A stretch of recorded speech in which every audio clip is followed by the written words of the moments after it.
बिस्मिल्लाह रहमान रहीम। दास्तान ईमान फरोशों की इस सिलसिले की नई वीडियो पेश खिदमत है।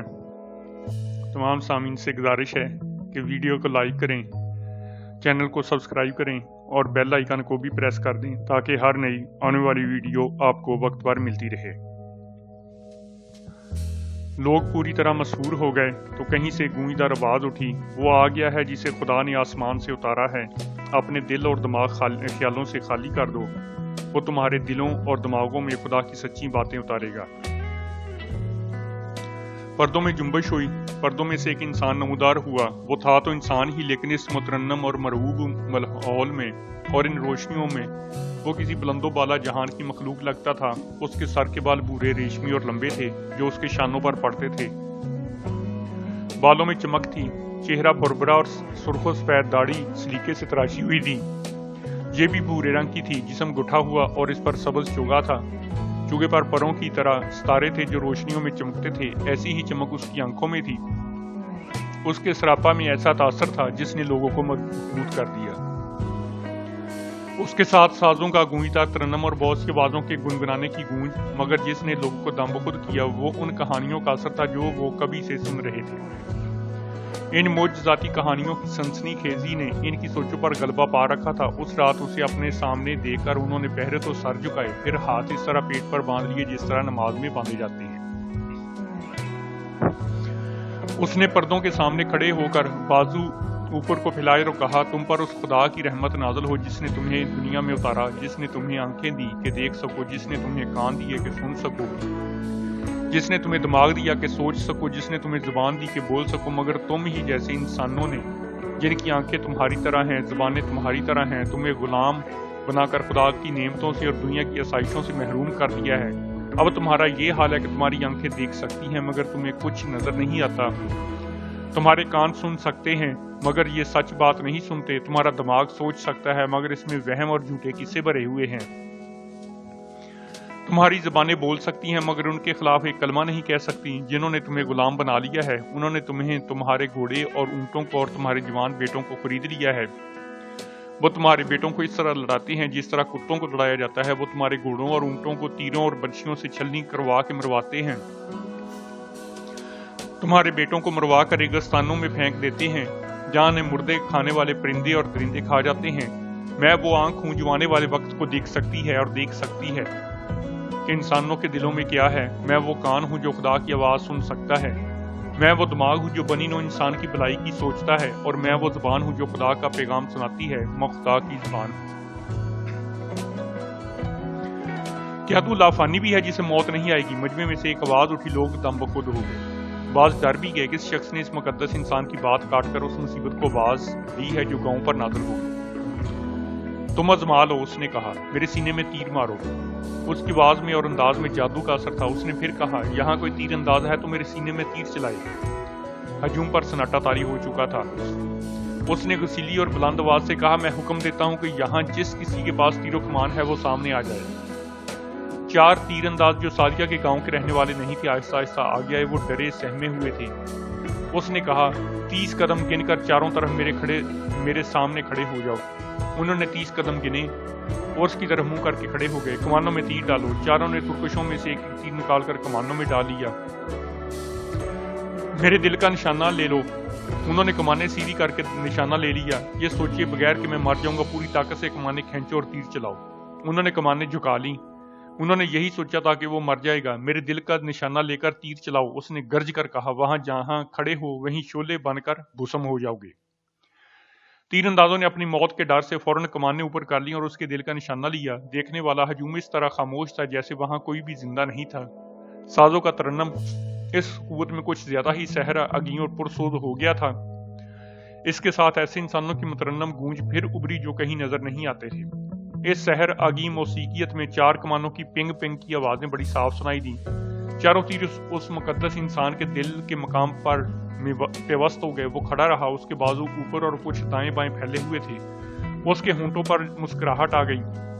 4 खंजरों वाले आगे आ जाएं, उसने कहा। तीरंदाज चले जाएं। तीरंदाज हैरानो परेशान चले गए और 4 आदमी एक तरफ से सामने आए। इस हुक्म पर कि खंजर हाथ में لے لو اور مجھ سے 15 قدم گن کر میرے سامنے کھڑے ہو جاؤ۔ وہ اس سے 15 قدم دور جا کھڑے ہوئے۔ اس نے پوچھا تم نشانے پر خنجر پھینکنا جانتے ہو؟ چاروں نے جواب دیا کہ وہ جانتے ہیں۔ اس نے کہا چاروں کٹھے میرے سینے میں خنجر مارو۔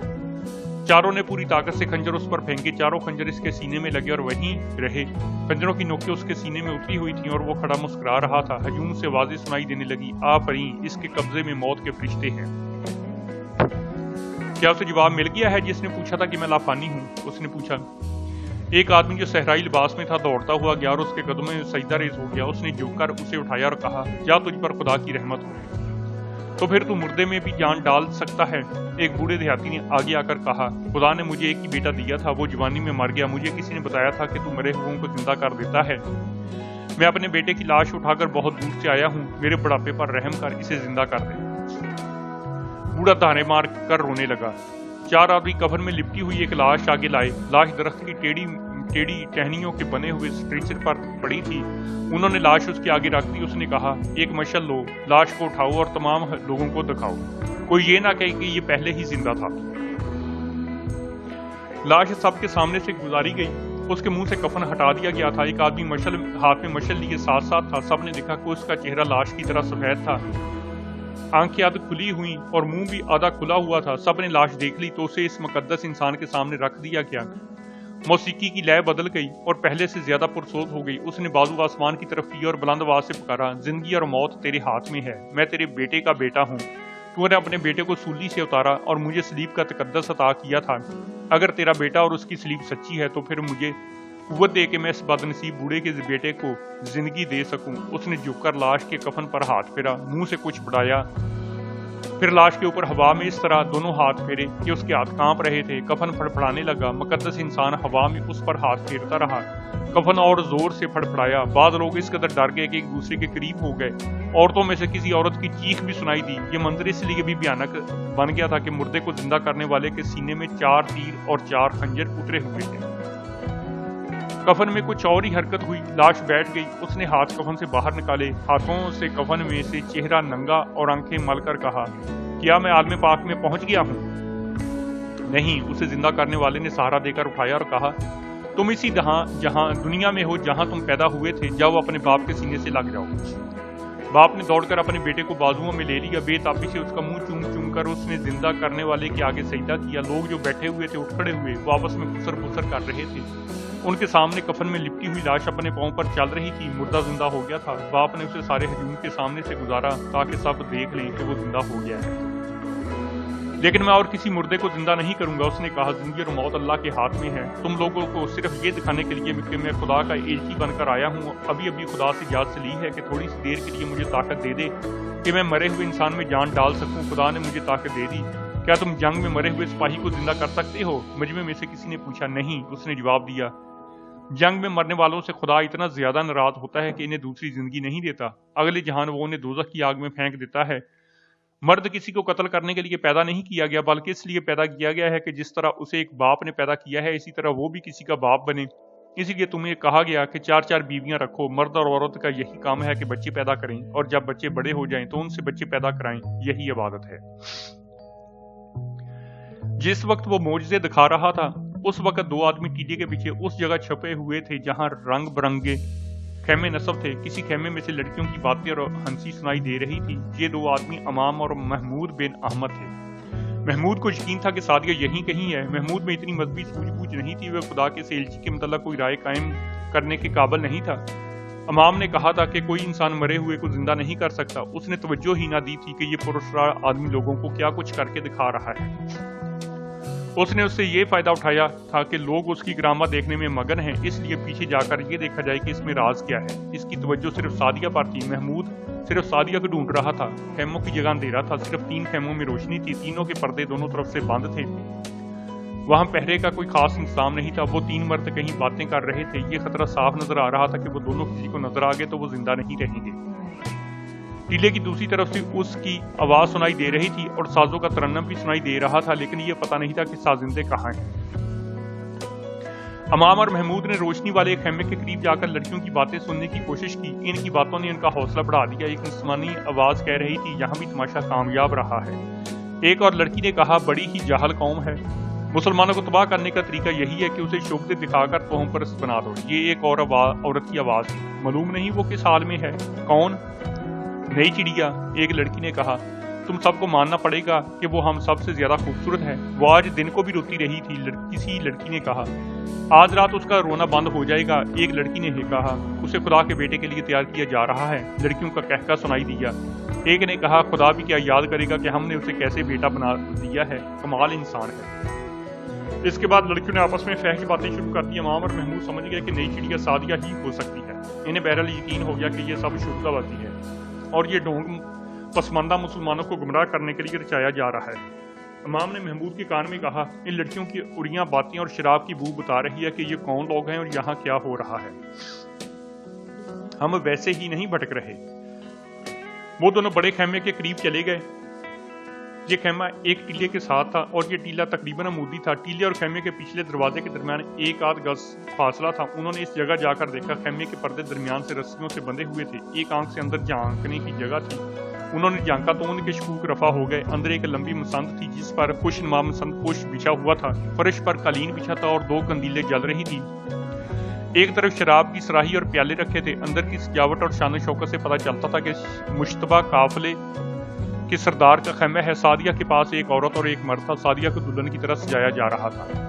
आज दिन तुम रोती रही हो, औरत उसे कह रही थी। थोड़ी देर बाद तुम हंसोगी और अपने आप को पहचान भी नहीं सकोगी। तुम खुश नसीब हो कि उसने जो खुदा की तरफ से जमीन पर उतरा है तुम्हें पसंद किया है।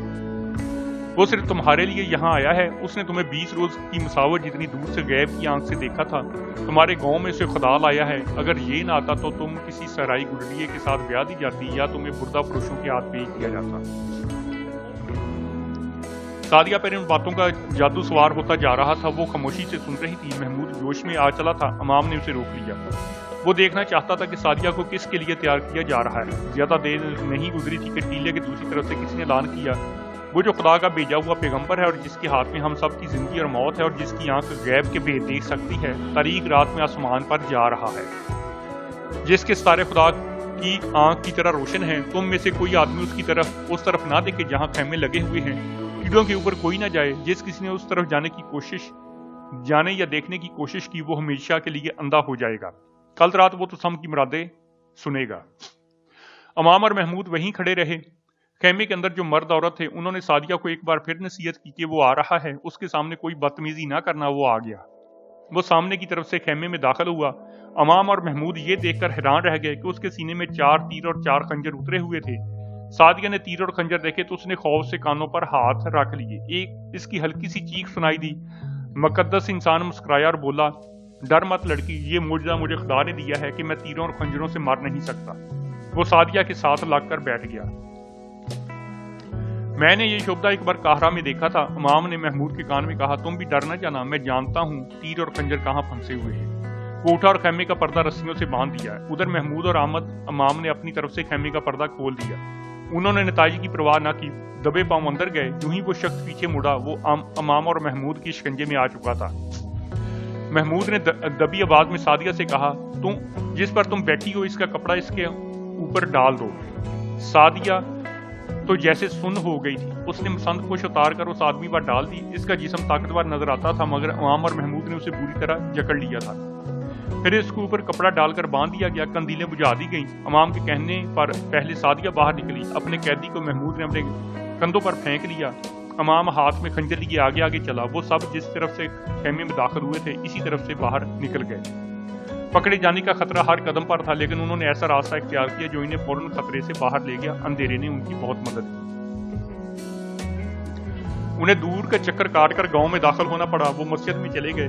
हुज्रे में ले जाकर इस शुभदाबाज को खोला गया। अभी तक तीर और खंजर उसके सीने में उतरे हुए थे। उसे उठाने की वजह से वो टेढ़े हो गए थे। सादिया को भी उन्होंने हुज्रे में ही रखा, क्योंकि खतरा था कि लड़की की बेखुदगी का पता चल गया तो वो लोग इसके बाप पर हमला करेंगे। दरअसल हमला करने वाले अब ये देखने की हालत में भी नहीं थे कि उनके खुदा का बेटा कहाँ है। वो कामयाब जश्न मनाकर शराब और बदकारी में बदमस्त हो गए थे। वो सोच भी नहीं सकते थे कि उनका आका बीमार नई चिड़िया के अगवा हो सकता है। इमाम और महमूद ने उसे चुगा उतारने को कहा। उसने पहले तीर और खंजर खींचकर निकाले, चुगा उतारा। फिर उससे अंदर वाले कपड़े भी उतरवा लिए गए। इन कपड़ों में कार की तरह नरम लकड़ी छुपी हुई थी जिस पर चमड़ा लगा हुआ था। ये लकड़ी कुछ दोहरी हो जाती थी और इतनी लंबी चौड़ी थी जैसे इसका सीना ढक जाता था। तीर और खंजर इसमें उतरे हुए थे। उसने महमूद और अहमद से कहा, अपनी कीमत बताओ। सोने की सूरत में, घोड़ों और ऊंटों की सूरत में। अभी अदा कर दूंगा, मुझे अभी आजाद कर दो। तुम अब आजाद नहीं हो सकोगे। इमाम ने कहा, हम भी लोगों की तरह तुम्हारे इंतजार में बैठे थे। इमाम ने महमूद से कहा, तुम्हें मालूम होगा कि करीबी चौकी कहाँ है, वहां के पूरे दस्ते को साथ ले आओ। उसने चौकी का फासला और सीमत बताई और खुफिया अल्फाज भी बताए जिनसे इमाम सुरागर और जासूस की हैसियत से पहचाना जाता था। अपने 2 जासूसों के नाम और ठिकाना बताकर महमूद से कहा, इन्हें मेरे पास भेज दे आना। महमूद ने अहमद के घोड़े पर जीन डाली और सवार होकर निकल गया। उस इमाम के दोनों जासूस मिल गए। उन्होंने मस्जिद में जाने को कहकर वो चौकी की सीमत रवाना हो गया। गांव से कुछ दूर जाकर उसने घोड़े को ईड़ लगाई। को 1.5 घंटे की मुसाफत थी, मगर वो शशोपानी में मुब्तला था। वो इस चौकी के कमांडर को जानता था। वो लापरवाह आदमी था। स्लीबियों और सुदानियों ने उसे रिश्वत दे देकर अपने साथ मिला रखा था। महमूद ने काहरा को इसकी रिपोर्ट भी भेज रखी थी, मगर अभी तक उसके खिलाफ कोई कार्रवाई नहीं हुई थी। महमूद को यही नजर आ रहा था कि वो अपने दस्ते को उसके साथ नहीं भेजेगा या वक्त ज़ाय करेगा ताकि दुश्मन निकल जाए। महमूद सोच रहा था कि अगर चौकी से उसे दस्ता ना मिला तो वो क्या करेगा। सुबह से पहले दस्ते को गांव में पहुंचना जरूरी था। दस्ता ना मिलने की सूरत में अमामा और उनके जासूसों की जानें खतरे में आ सकती थी, क्योंकि इस शोबदाबाज के साथ बहुत सारे आदमी थे। उसके मरीदों का हजूम भी उसका हामी था। अमाम के पास खंजर था, उसके जासूस भी उसके पास आ गए। वो भी खंजरों से मुसल्ला थे। उन्होंने शोबदाबाज को गिरफ्तार किए रखा। वो रिहाई की इतनी ज्यादा कीमत पेश कर रहा था जो अमाम और उसके जासूस ख्वाब में भी नहीं देख सकते थे। अमाम ने उसे कहा, मैं मस्जिद में बैठा हूँ, ये उसी खुदा का घर है जिसने तुम्हें सच्चा दीन देकर जमीन पर उतारा है। क्या ये है तुम्हारा सच्चा दीन? देखो दोस्त, मैं कहरा की हुकूमत का अहलकार हूँ। मैं तुम्हें छोड़ नहीं सकता और मैं ईमान भी नहीं बेच सकता। महमूद बिन अहमद चौकी के खेमों में दाखिल हुआ तो कमांडर के खेमे उसने रोशनी देखी। घोड़े के कदमों की आवाज सुनकर कमांडर बाहर आ गया। महमूद ने अपना तारफ कराया और कमांडर के साथ खेमे में चला गया। महमूद के लिए यह कमांडर अजनबी था। उसे कमांडर ने बताया कि गुज़श्ता शाम पुराने दस्ते को यहाँ से भेज दिया गया है और यह दस्ता नया आया है। ये तब्दीली सलाहुद्दीन अय्यूबी के हुक्म से की गई थी। तमाम पुराने सरहदी दस्तों को वहां से हटाकर उस फौज के दस्ते भेज दिए गए थे जो सुल्तान अय्यूबी के साथ महाज से आई थी। महमूद ने कमांडर को तफसील से बताया कि उन्होंने एक बहुत बड़ा शिकार पकड़ा है और उसके तमाम गिरोह को पकड़ने के लिए चौकी के पूरे दस्ते की फौरी तौर पर जरूरत है, ताकि इन लोगों को रात ही रात में घेरे में ले लिया जाए। इसके साथ ही ये आज की वीडियो यहीं पर खत्म होती है। इंशाल्लाह जल्द ही दोबारा नई वीडियो के साथ हाजिर होंगे। अल्लाह हाफिज।